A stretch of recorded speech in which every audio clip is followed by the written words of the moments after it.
Dipersembahkan oleh Halo pemirsa, transformasi moda transportasi Indonesia terus digenjot pemerintah Indonesia. LRT Jabodebek salah satunya yang akan segera beroperasi. LRT Jabodebek, proyek yang tentunya memikat hati jutaan warga karena menjanjikan transportasi cepat, efisien, dan juga berkelanjutan. Lalu seperti apa kesiapan LRT Jabodebek dalam melayani kebutuhan transportasi masyarakat yang tentunya kita harapkan bisa aman dan juga nyaman di wilayah Jakarta, Bogor, Depok, dan Bekasi? Selengkapnya kita ulas dalam 30 Minutes with LRT Jabodebek bersama saya Stephanie Ginting.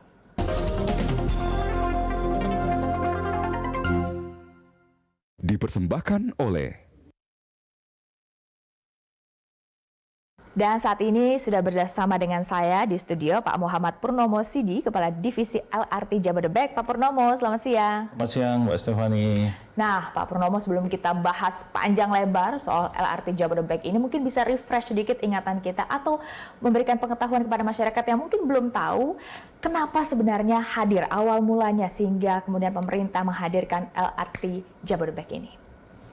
Ya, terima kasih Mbak Stephanie. Jadi LRT Jabodebek ini adalah bagian dari proyek strategis nasional. Jadi proyek ini dulu diprakarsai oleh teman-teman Adikarya, kemudian dilanjutkan oleh PT Kereta Api Indonesia. Proyek ini full itu ada di elevated, jadi di layang, di atas lintasannya ada di atas, dan ini merupakan salah satu penugasan kepada PT Kereta Api Indonesia yang tercantum di Perpres 49 tahun 2017, di mana di dalam Perpres ini menyebutkan bahwa KAI itu adalah sebagai pengelola sarana, kemudian sebagai pengoperasi prasarana, dan penyedia sistem tiketing untuk LRT Jabodebek ini. Tentunya LRT ini sudah hampir 5-6 tahun ya kita siapkan, sehingga di tahun 2023 ini menjadi fase terakhir kita, sebelum nanti insya Allah kita akan diresmikan di 18 Agustus 2023 sebagai rangkaian dari perayaan Hari Kemerdekaan Indonesia yang ke-78. Begitu Mbak Stephanie. Jadi pas sekali merdeka juga kita ya dalam transportasi, dalam merdeka dari kemacetan dengan adanya kehadiran LRT Jabodebek ini. Nah kalau ditanya, kan berarti tinggal sebulan lagi ya, kurang dari sebulan lagi Pak Purnomo. Kesiapannya kalau ditanya berapa persen sekarang, berapa? Ya, jadi sampai dengan hari ini LRT Jabodebek ini sudah 98%. Jadi menyisakan 2%, ini terkait dengan penyelesaian laporan pengujian dan dokumentasi-dokumentasi yang terkait dengan safety dan lain sebagainya. Kemudian tentunya LRT ini memang dibangun di sepanjang Bekasi dan Cibubur. Ini dalam rangka kita tahu Bekasi dan Cibubur ini kalau pagi maupun kalau sore itu adalah pusat kemacetan ya yang akan keluar dan masuk Jakarta. Betul. Gitu. Makanya hadirlah LRT Jabodebek ini. Betul, Mbak. Nah, kalau sudah 98%, tinggal 2% juga, kemarin sudah sempat uji coba juga mengajak media juga ya Pak Purnomo ya? Betul Mbak, jadi kemarin kita ajak media selama 7 hari ya, selama seminggu lah kira-kira. Kemudian memang sekarang ini kita stop dulu mengajaknya, bukan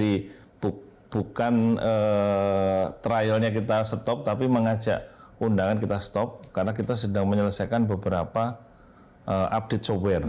Jadi kan ini kereta pinter ini, kereta canggih.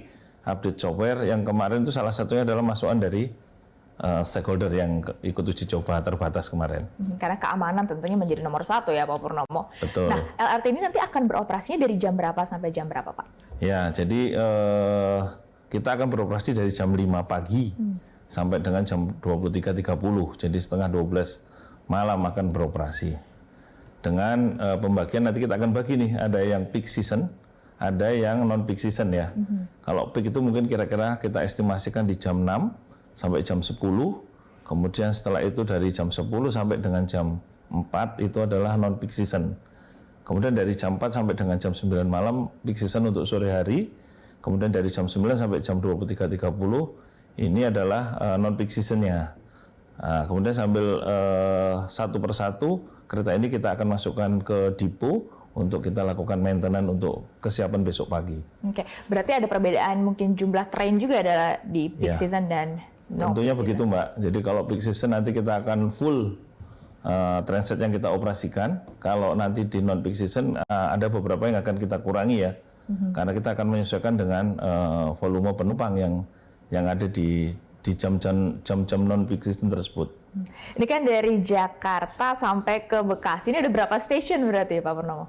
Jakarta, jadi kita overall dari Jakarta kita punya dua jalur. Oke. Jadi jalur Bekasi Line dan kita sebut Bekasi Line dan satu lagi adalah Cibubur Line. Dari dua jalur ini kita nanti sebut ada jalur biru dan jalur hijau namanya. Jadi kalau jalur biru itu adalah Cibubur Line itu kita sebut biru. Oke. Jadi kalau ke Bekasi kita sebut sebagai Green Line atau jalur hijau. Kita punya 18 stasiun dari mulai kalau kita lihat dari Bekasi ya. Jadi ada Bekasi Timur atau Jatimulya, kemudian Bekasi Barat, kemudian ada Cikunir 2, Cikunir 1, kemudian Jati Bening, kemudian Halim, kemudian Cawang. Kemudian ada lagi kalau dari wilayah Cibubur, dari Cibubur Line itu kita ada Harjamukti atau Cibubur, kemudian ada Ciracas, kemudian ada Taman Mini dan ada Kampung Rambutan. Kampung Rambutan ini benar-benar di dalam terminal Kampung Rambutan. Oke. Kemudian dari dua jalur itu akan bertemu di stasiun Cawang. Dari stasiun Cawang itu nanti terus kita lanjutkan ke Cikoko, ke Ciliwung, kemudian ke Pancoran, baru masuk ke tengah-tengah di Rasuna Said. Oke. Di sepanjang Rasuna Said itu akan ada LRT. Jadi di komplek Rasuna Said itu, di jalan Rasuna Said itu LRT akan masuk di tengah-tengahnya. Di situ kita punya stasiun Kuningan, stasiun Rasuna Said, kemudian stasiun Setiabudi. Dan paling ujung nanti adalah stasiun Duku Atas. Wah. Jadi total ada 18 stasiun yang sekarang kita bangun. Lengkap sekali itu ya, semua titik kemacetan itu ya. Iya. Nah, pertanyaannya pasti nih yang banyak ditanyakan warga adalah harganya kira-kira berapa? Nanti dijawab Pak Purnomo, kita jeda dulu, tetaplah bersama 30 Minutes with LRT Jabodebek. Dipersembahkan oleh Pemirsa, kembali lagi dalam 30 Minutes with LRT Jabodebek. Saya masih bersama dengan Pak Purnomo. Seperti saya bilang tadi ya Pak ya, pasti biasanya yang jadi pertanyaan harganya kira-kira berapa ini Pak Purnomo? Ya Mbak Stefani, jadi memang ini sudah pertanyaan lama dari semua stakeholder ya. Gitu. Dari masyarakat, dari teman-teman media gitu. Berapa sih harganya?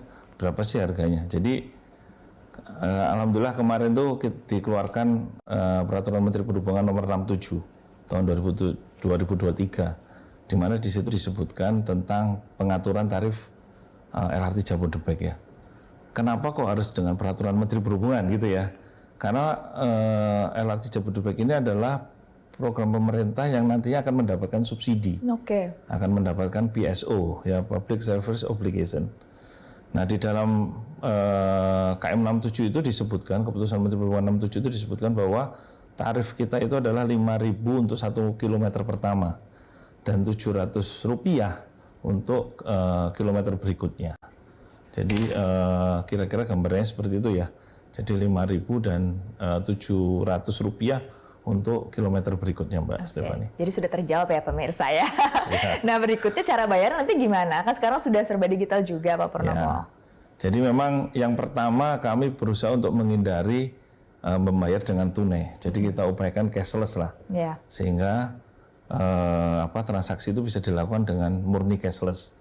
Jadi hampir semua kartu yang diproduksi oleh teman-teman di perbankan bisa kita pergunakan.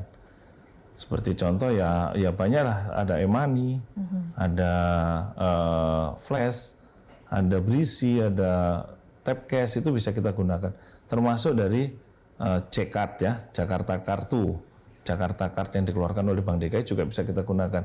Jadi menggunakan tapping kartu maupun dengan menggunakan QRIS yang bisa dibeli nanti di salah satu aplikasi kita adalah Akses to KAI, Akses by KAI.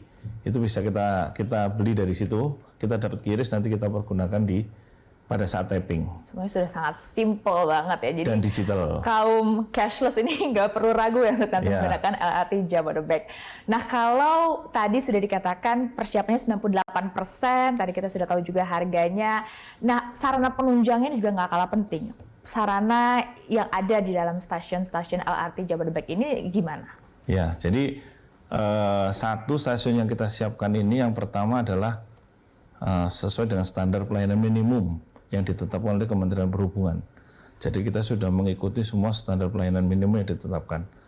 Contoh misalkan harus ada musola, harus ada toilet, harus ada pos kesehatan, kemudian ada tempat untuk penumpang yang berbayar dan tidak berbayar. Jadi memisahkan antara penumpang yang sudah berbayar dengan yang unpaid, yang belum berbayar. Kemudian lift, eskalator juga kita siapkan. Jadi semua fasilitas yang diperlukan oleh masyarakat itu sudah kita siapkan. Kemudian satu lagi yang benar-benar menjadi concern kita adalah untuk teman-teman difabilitas.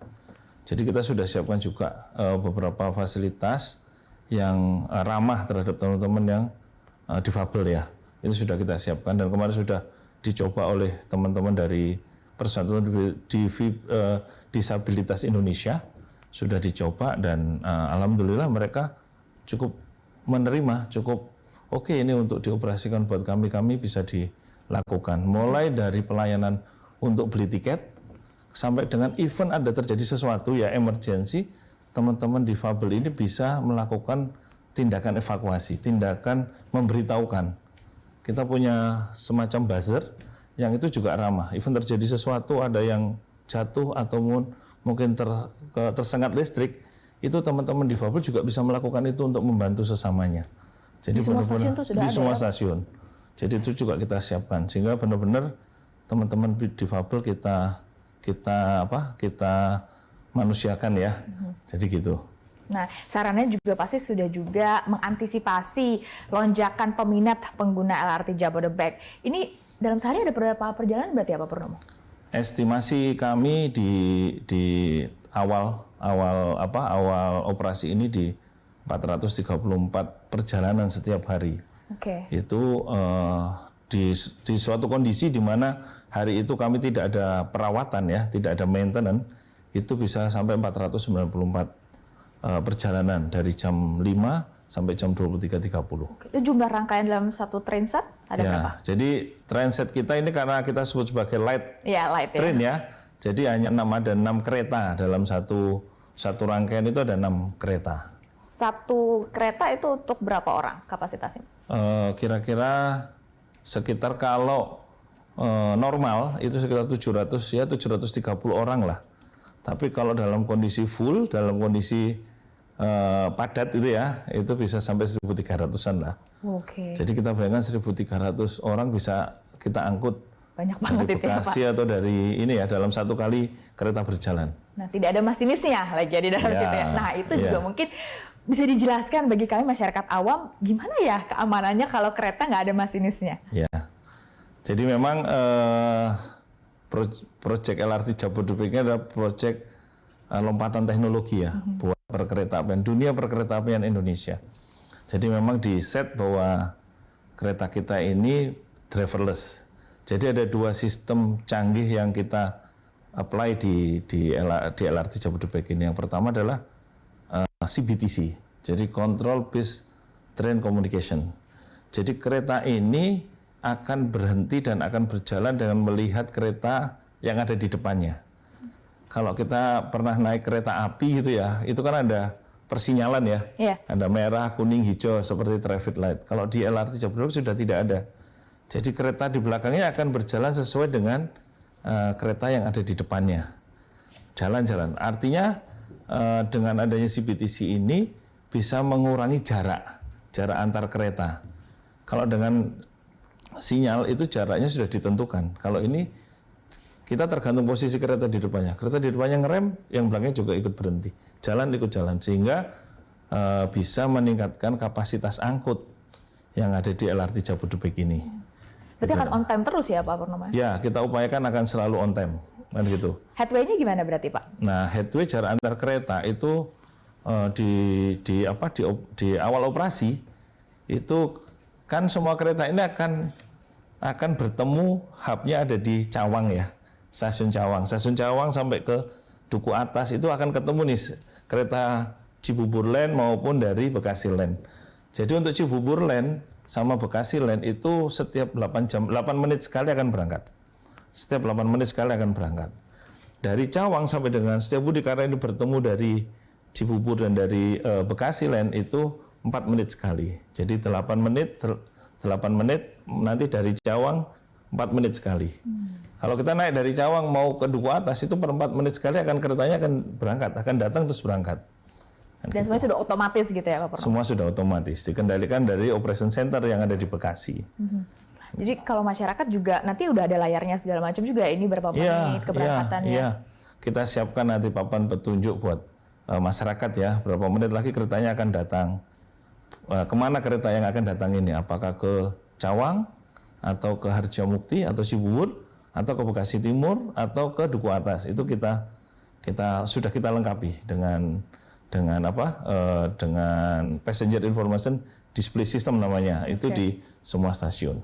Dengan teknologi secanggih ini pasti ada juga tantangan, tapi ada juga goals-nya. Nah, bagaimana dengan LRT Jabodebek? Kita jawab nanti usai jeda Pak Purnomo. Tetaplah bersama kami di 30 Minutes with LRT Jabodebek. Dipersembahkan oleh Anda masih menyaksikan 30 Minutes with LRT Jabodebek. Saya masih bersama Pak Purnomo. Pak Purnomo, ini dengan tadi ya teknologi yang secanggih ini tentu ada tantangan sendiri ya dalam proses pembangunan. Mungkin bisa share ke kita apa saja sih kendala-kendala yang dihadapi selama proses pembangunan LRT Jabodebek ini? Ya, Mbak, makasih Mbak Stefani. Jadi yang pertama tentunya yang umum di kita ya, kalau membangun proyek adalah pembebasan lahan. Ini challenge buat kita ini, pembebasan lahan ya.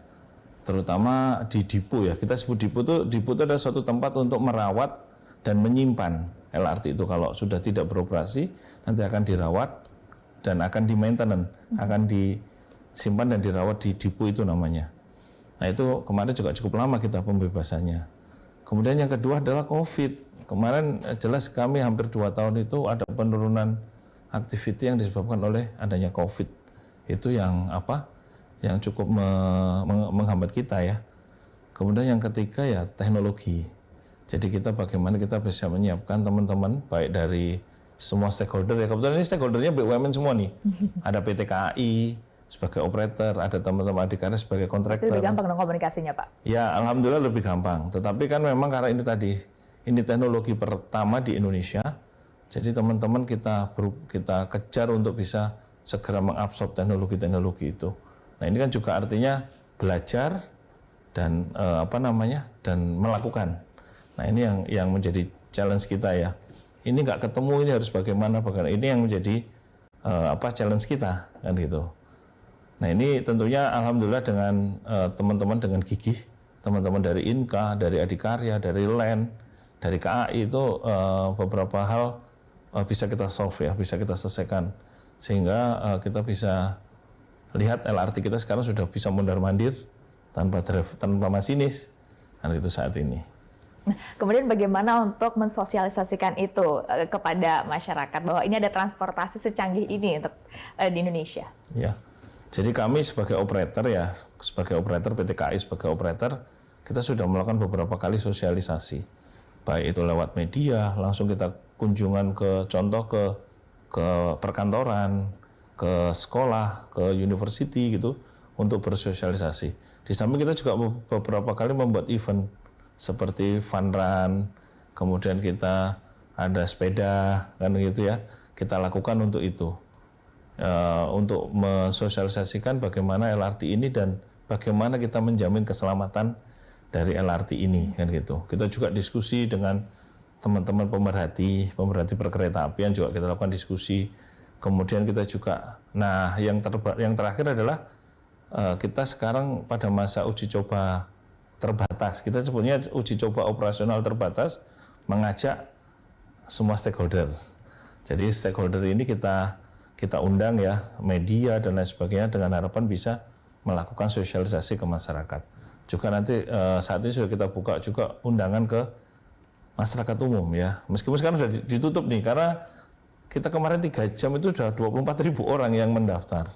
Jadi ini sudah kita tutup ya sementara. Responsnya sangat antusias sekali masyarakat yang menyambut kehadiran LRT 3 jam itu hampir 24.000 orang yang mendaftar.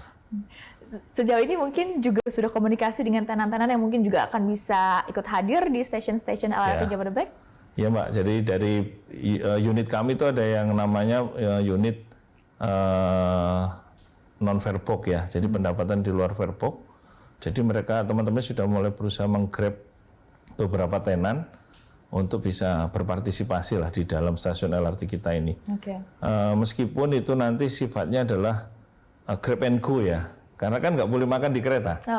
Nah, makan minum di kereta nggak boleh. Jadi tetap grab and go bisa kita lakukan, atau ketika mereka menunggu keretanya untuk berangkat, itu bisa mengunjungi tenan-tenan tersebut. Juga termasuk periklanan, Mbak. Periklanan juga kita lagi usahakan, sehingga kita harapannya bisa mendapat pendapatan non fairbox yang signifikan lah, gitu. Mungkin ada goals dalam jangka pendek dan jangka panjang untuk LRT Jabodebek ini. Sebelum kita terakhir nanti pesan ke masyarakat, apa Pak? Jadi sekarang ini kami menyelesaikan proyek tahap 1 ya. Tahap 1. Nah, kalau di dalam Perpres yang disebutkan bahwa ini adalah salah satu program strategis nasional tersebut, Perpres 49, itu bahwa nanti kita akan meneruskan ke Bogor sebagai fase kedua. Kemudian dari Duku Atas yang sekarang itu juga nanti akan ke Palmerah, Senayan, dan Grogol. Nah itu target kita berikutnya, Mbak, sehingga LRT Jabodebek ini bisa lebih sampai ke warga ya, sampai ke jangkauan warga yang jauh ya. Karena kita tahu yang paling banyak kan memang sampai Bogor ya.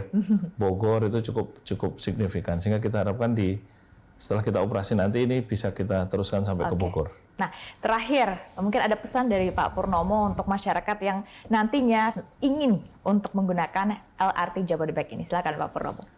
Ya, buat masyarakat yang akan menggunakan LRT Jabodebek ini, harapan kami adalah dengan dalam rangka mengurangi kemacetan yang ada di Jakarta dan sekitarnya, kota-kota penyangga yang ada di Jakarta, marilah kita mulai beralih kepada angkutan umum massal yang sudah disiapkan pemerintah. Pemerintah berusaha secara maksimal agar angkutan-angkutan massal ini bisa menjadi satu kontribusi yang positif dalam rangka mengurangi kemacetan, mengurangi emisi CO2 dan lain sebagainya yang ada di Jakarta.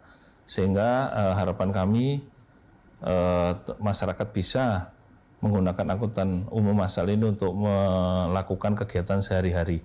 Tentunya yang lebih utama adalah ayo sama-sama kita gunakan LRT Jabodebek ini dari Cibubur ke Jakarta dan dari Bekasi ke Jakarta. Baik, butuh kerjasama kita semua untuk mewujudkan dan menjaga LRT Jabodebek ini sebagai jawaban atas tantangan transportasi. Terima kasih banyak Pak Purnomo, Kepala Divisi LRT Jabodebek sudah bergabung bersama kami. Terima kasih juga atas atensi Anda. Demikianlah 30 Minutes with LRT Jabodebek. Saya Stamari Ginting. Sampai jumpa.